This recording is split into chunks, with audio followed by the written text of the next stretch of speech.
And finally tonight, the power of a photo and a family willing to travel from Utah all the way to the far side of the globe to a little girl who had no idea they were coming to save her from something that was about to happen.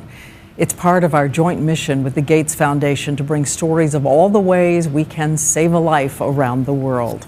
ABC's Abby Boudreau traveled to the Ukraine to show what a difference an outstretched hand can make. Tucked away in an orphanage on the other side of the world, this little Ukrainian girl had no idea an American family was about to save her life. Time was running out for Corrine, a 4-year-old with Down syndrome. She was months away from being sent to an adult mental institution to live out the rest of her life. A fate that awaits most 4- and 5-year-olds with Down syndrome in this Eastern European country. This is her life at stake. Chris and Keisha Cox of Utah knew the enormous potential of children with special needs. Their youngest, Bree, also has Down syndrome.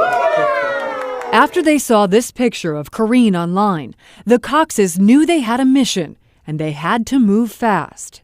To see for ourselves what children like Corrine face if they aren't adopted in time, ABC News traveled deep inside rural Ukraine, where we got unprecedented access inside some of the country's orphanages and mental institutions.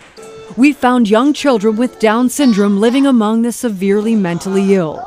At this institution for girls, ages 5 to 35, we met 7-year-old Masha. I quickly learned all she really wanted was a mom to call her own. If she's not adopted, she will spend the rest of her life here. We sat down with Ukraine's deputy head of the Unit for Child Adoption and Child Rights Protection.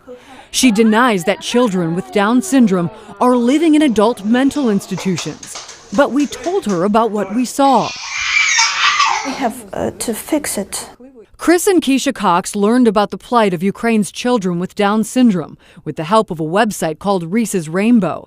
It's helped American families adopt hundreds of children like Corrine. Her eyes were really what spoke to us first. We just knew that she was saying, "You're my mom and you're my dad and you're supposed to come get me."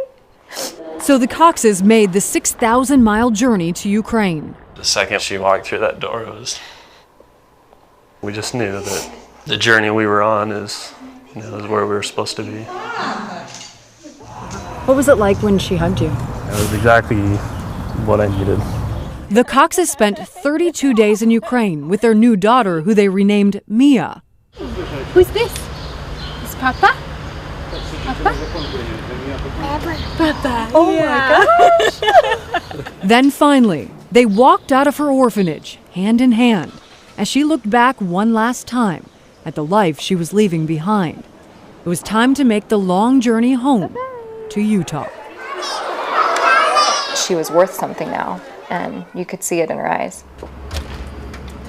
Oh my gosh! Hi! We visited 1 month later. Hi! Oh. Mia's learning some sign language. What's this? Shoes. Good job. And for the first time, she's going to school alongside her sister and new best friend, Bree. I love you. Have fun. What do you hope for her? That she just gets to be happy and she doesn't have to be in a little white room hidden away because of an extra chromosome.